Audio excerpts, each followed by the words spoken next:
时间足久啦，亲我长安里的菜市仔前，已经乌要过月啊，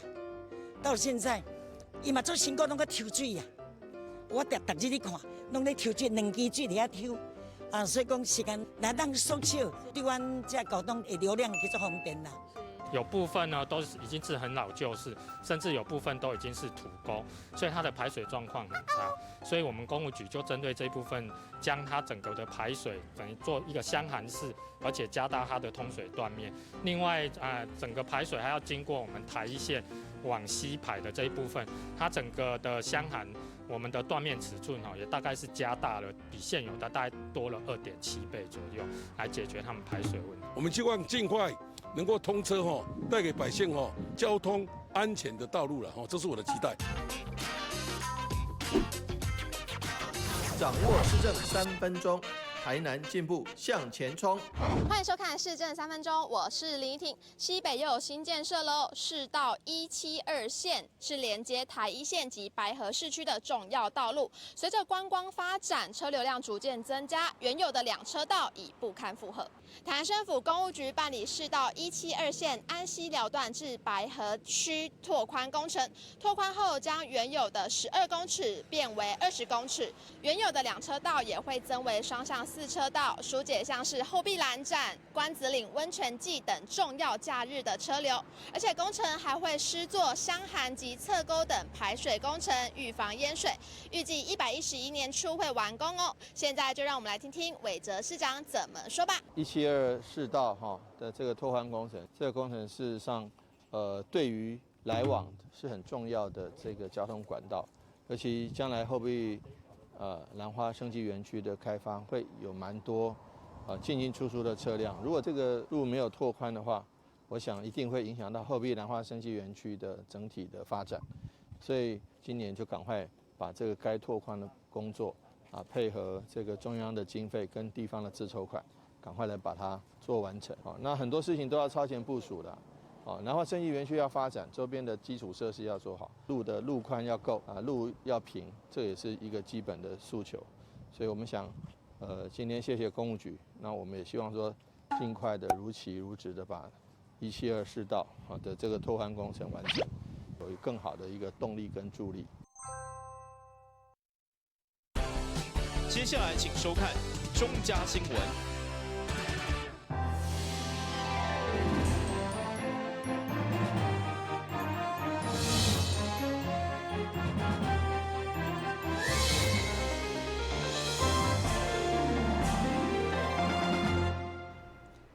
另外是欢迎收看9月10号礼拜2的中嘉台南电新闻。位伫永康的东桥中卫区，因为人口成长真紧，有真大的停车需求，所以市府将原本要规划成公园的空间，改成有68汽车、51个机车的停车场。上午市长嘛亲自主持剪彩仪式，场面相当热烈。3、2、1，请剪彩。东潮5路停车场见。伫市长委贴，高雄局长王明德甲立委林义景等侪民代支持甲见证，为伫东桥5路甲东桥12街口的停车场正式完工启用，嘛吸引侪社区民众到场参与，场面相当热烈。假是东桥中卫区，因为交通方便，有好的生活机能，所以大楼透天一直起。毋过，以大楼为例，嘛毋是每一户拢有够野的车位。加上未来都市总馆、甲空桥车站等公共设施的设立，停车需求一定真高。这边的住户越来越多然后大部分都有2房跟3房的然后因为部分大楼部分的建商它的停车位是不足供给住户数所以有些2房的住户需要附近找车位，所以这个停车场建立是对这边是很有帮助的这样子。那我们知道东桥、大桥、从化区这个是目前永康这个人口增加密集速度最快的一区那这个周遭呢，这1-2年我们交通局停管处这边也陆陆续续来盘点这个停车的供给因为我们想人跟车聚集之后，这个要把这个生活品质跟交通问题解决，这个停车的停车位的供给呢是这个刻不容缓。那我们这1-2年大概包含路边跟路外，我们也陆陆续续增加了将近1000个格位。那我们今天所在这个小而美的这个路外停车场呢，这是本来是一个广停用地那这个建商本来是有意把它认养作为绿美化的地区，那我们发觉这个地点来作为这个停车供给其实非常的好因为周遭其实很多大楼，那民众有房友的需求，也需要停车的这个格位那我们就这个拨经费来做辟建。那我们目前这个小而美的停车场可以有68席的汽车格位跟51席的机车格位。有68席的汽车、51席机车位的空间，启用初期拢是免费试停，到10月开始，就将以人工收费管理。同时以后嘛将配合热能的政策，搭建太阳能系统，成为停车兼发电的多功能。那我们预计是10月1号就开始收费那每小时是20块。那这个之前呢是可以让民众来免费试停那我们这个配合市府这个绿能这个发电的政策，我们未来会在这个停车场上面来加盖这个太阳能的顶棚那我想也让这个炎夏日大家这边停车就不会那么的热，而且也可以为市府创造这个绿能的收益。另外，为了解决东桥停车问题，立委林健嘛建议使用者付费，所有路边停车一定要收费，互车费会当有效使用，嘛避免被长期霸占。台南新闻军及郭博义采访报道。市府积极地派停车起来受发展需求所在来开辟停车场，不过伫旧城区真侪根本无多为价位，或者是有为红线区域，嘛因为有临时停车需求，结果民众却被开单怨叹。对此，市长表示一定会全面来检讨，有需要就将红线改成黄线。台南市旧城区侪侪道路因为上矮，无容易设立价位，加上路边有店家为了做生意，竟是画满红线。长期以来累积侪侪民怨。对此，市长吴伟霆嘛坦承，类似这类的检举红单也袂少，所以上午伫东街五路停车场的启用典礼当中表示，希望全面通盘检讨社区内红线的设立。感受部分的路段加地点，会当将红线改成黄线。我已经请那个交通局对于路边红线很多民众有时候反应不是很正面来全面检讨我们的红线停车，因为有些只是住户想要把他门前不希望人家停车，就要求市府来画红线，这跟市府的需求这民众的需求跟市府的整体的交通规划有时候不一致的。也就是说，你自己要做生意，不想让人家停车，可是我们红线可以改成黄线，黄线还是可以临时停车，可以让你上下车，那这样也不会影响到生意那也可以这个方便上下车的民众。那要不然红线停车，红线是不能临时停车的。有时候人家接送小孩、接送老人家，停个车要上来就被检举达人检举了。坦白讲，这一类的红单还真的不少，所以我们希望说全面检讨城区内、市区内的这个红线的设置，是不是有一些部分的路段、部分的这个地点，红线可以改成黄线，我们再来做一个通盘的检讨。另外，针对赤坎楼顶到这个景点停车位也是明显不足，市府表示一定会尽力想临时解决方案。同时嘛，欢迎大家会当充分利用台南好停 App， 会当帮助你伫上短时间内面找到所需要的车位。台南新闻军及郭博义采访报道。由安平区公所发包药瓶设计142项切糕改善工程，原本是要解决积水，不过经过几啊个月时间，民众认为愈改愈害，不但坡道无平，共款积水，连水沟挂嘛容易造成民众受伤，所以议员林美燕向会刊要求限期改善。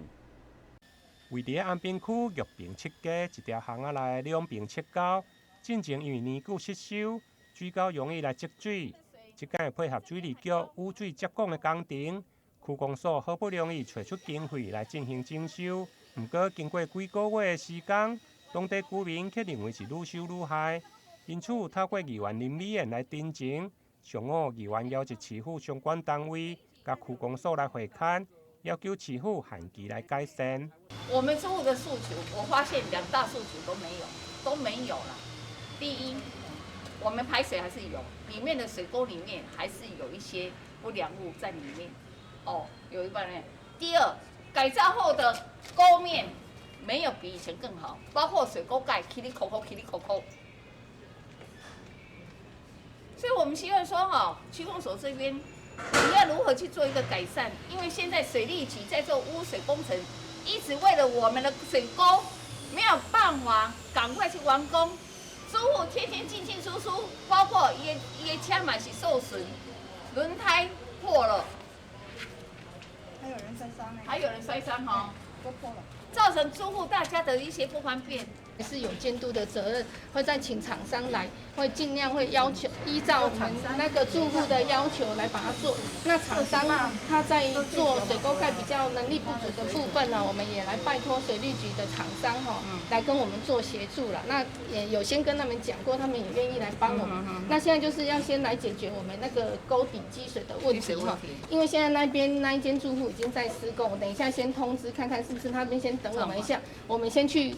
一个看起来应该是那一段有点问题，那一段如果可以处理的话，那我们就直接就解决了。那如果不行的时候，到时候我再来跟这个住户跟他拜托，如果真的一定要打掉的时候，还是要去跟他沟通一下。现场所看的除了水沟仍然积水，另外水沟挂甲铺面嘛无平，严重影响到居民的出入。有住户等袂赴家己请工来进行铺平，包括紫草砖甲路面水沟的无平顶。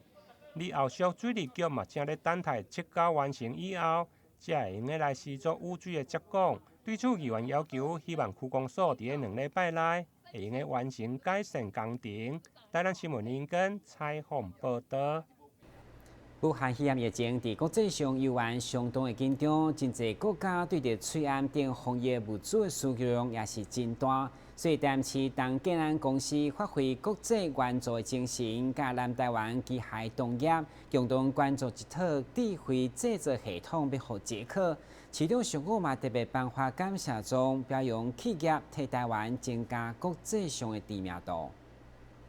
相较世界其他国家疫情犹原严峻，台湾防疫有成。有能力会当帮助友好国家翠安等相关物资的生产。台南市东建安公司支持甲南台湾机械动业共同关注捷克共和国一套智慧制作系统。该系统会当全自动制作3D 高阶级翠安，每一条生产线平均每分钟会当制作出30匹以上的翠安，协助国际防疫工作。15日这天，市长黄伟哲嘛特别来到东建安公司参观生产线，并颁证感谢状，感谢该公司对着国际防疫以及国民外交的贡献。这个是一个对于捷克对于防疫工作的一个人道关怀，那也是对于国民外交的一个最大的促进。这几条总共有5条口罩产线，其中每一条产线1分钟30片，一天可以制造这个43200片最少，那5条产线就是21万、22万的口罩一天，那是最少的哦，因为它刚开始机器会比较不顺，那调教过以后就会比较好。那这20几万片的口罩，将来对于防疫工作有很大的帮忙。东建安公司总经理郭丽玲表示。台湾甲捷克2国虽然拢有翠安国家队，但捷克当地资源不比台湾，因此才有了关键生产线的决定。那长期以来，台湾的这个企业跟捷克的企业的往来就已经很多了。那我们也了解到他们的需要，就是说一样是口罩国家队，台湾的口罩国家队可以获得很多的资源。那捷克的口罩国家队他们相对的资源就比较少。那我们了解这个情况之后，我们希望说能够帮得上忙。市府表示，新冠肺炎阻碍全球经济发展，防疫不只是台湾本身的工作，更需要甲世界各国共同努力。只要大家配合政府防疫措施，挂翠安、勤洗手、保持社交距离，相信肺炎疫情真紧就会受到控制，让世界尽早恢复正常的发展。台南新闻张硕伟采访报道。先去看一个马上回来新闻现场。风风火树头飞，以音乐阅读文字，以乐曲串联生命。透过台南爱读册欣赏台湾文学，享受听觉带来的阅读飨宴。敬请锁定每晚8点半第3公用频道。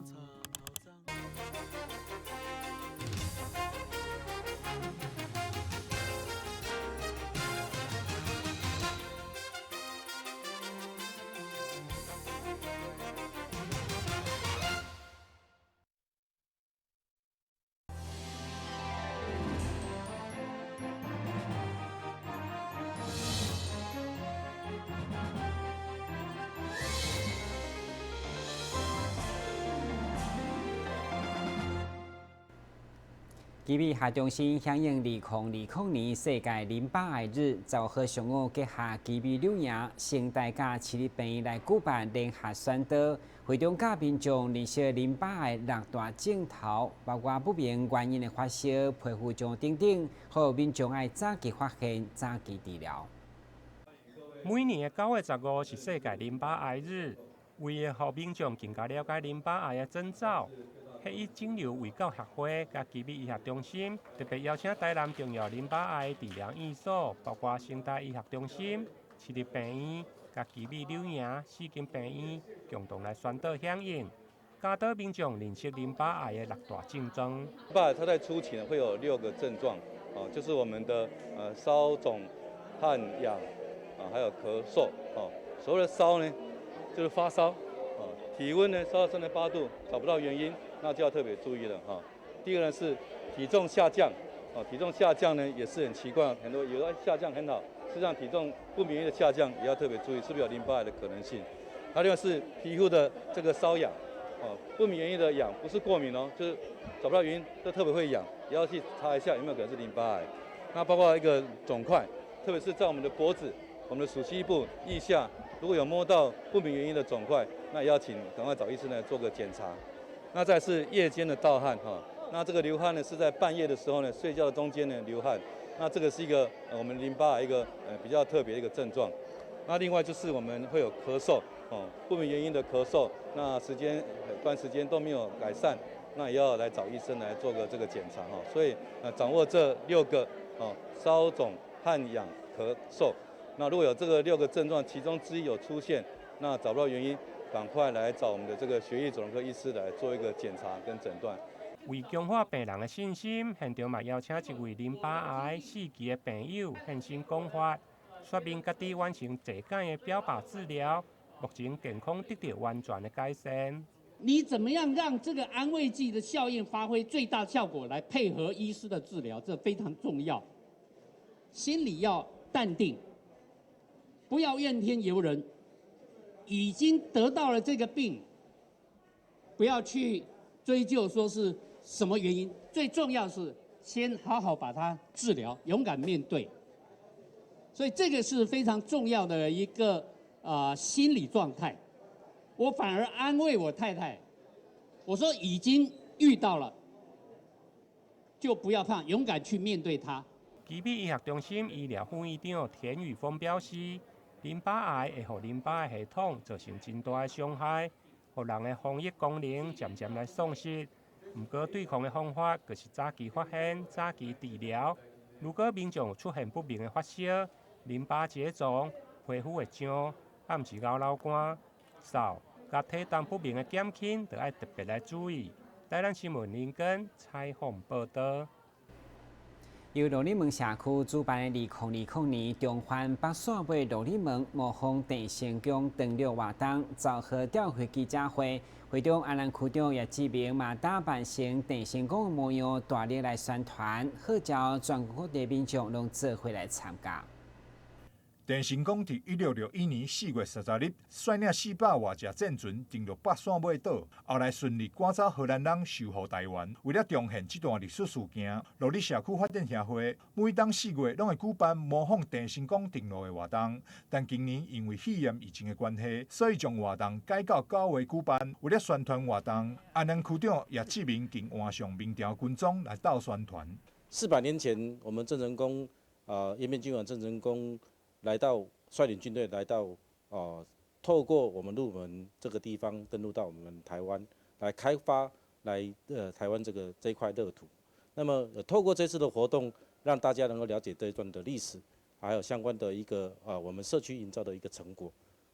让我们的市民朋友也能够体验这一段成功登陆的一个系列的一个活动同时也能够珍惜我们这一块乐土，让共同来创造我们台湾最好的一个居住的一个环境。主办单位表示，模仿登陆的活动今年迈入第10档，5万会当申请登录为地方特殊民俗文化活动，变成常态举办，让更多民众认识台湾的历史。今年是第10年，那10年之后呢，就可以申请为重要民俗庆典活动，得到相关单位的支持之后呢，我们就可以常态的办理。今年我们因为疫情的关系，我们决定缩短时间，缩小编队，那把这个历史的真相一一的也要还原，也就是说每一个步骤都不短少，但是呢，把长官致辞还有表演的团队减少，让我们大家一起来做防疫的工作。活动当天，海军陆战队、分家人联盟、甲在地社区的乡亲，会穿着古装，手提着反清复明的旗仔，重现郑成功登陆经过，希望透过实地体验历史事件，让更多民众认识台湾过去的大代志。台南新闻张硕维采访报道。受到疫情影响，真侪民众无愿意去病院，嘛使得子宫颈抹片检查人数比去年减真侪。不过，因为子宫颈癌是女性癌症死亡率第7名，做检查就是上界有效的预防方式，所以基于病院特别推出快速的检查门诊，希望提升民众检查意愿。根据统计，台湾妇女子宫颈癌每一年大约有3900名新确诊的个案。子宫颈癌的死亡率在女性10大炎症当中占第7名，但是其实只要做子宫颈抹片检查，就会使有效降低死亡率。基美下中心的医师苏若泉也表示，子宫颈抹片的检查非常的简单、快速而且袂痛，呼吁妇女朋友把握疫情舒缓的机会，完成每一年子宫颈抹片的体检。同时，基美下中心也有推出快速检查的门诊，提供民众更加方便的检查环境，鼓励民众踊跃来检查。来呼吁大家说，如果能够早期来接受这个子宫颈抹片的检查，然后早期发现癌前的病变呢，那就是可以预防它接下来变成了侵袭癌。然后如果变成侵袭癌，就会有比较不好预后，所以早期的发现呢，可以就是早一点的把它处理这样子。那我们就是要介绍我们这个在奇美医院呢，它礼拜1到礼拜6的早上啊，它都有一个由女医师来执行的那个子宫颈抹片的快速诊。那在这个快速诊里面呢，就可以让这些女性朋友们来到我们的这个快速诊，不用去和其他妇科的病人们一起等待，它可以就是在专门做子宫颈抹片的一个门诊。那它可以节省掉很多妇女的朋友们他们的等候的时间，然后在这个有疫情的风险状况下，也不用在医院待太久。医师提醒，要接受检查的女性要注意，前3天要避免性行为、阴道的灌洗等等。如果有感染的症状，亲像会胀、无正常的分泌物，建议先治疗后再接受检查。卫士的期间袂使检查，上好的时机是卫士完全结束后3天到5天。台南新闻郭博义采访报道。以上就是9月10号的中嘉台南电视新闻，咱再会。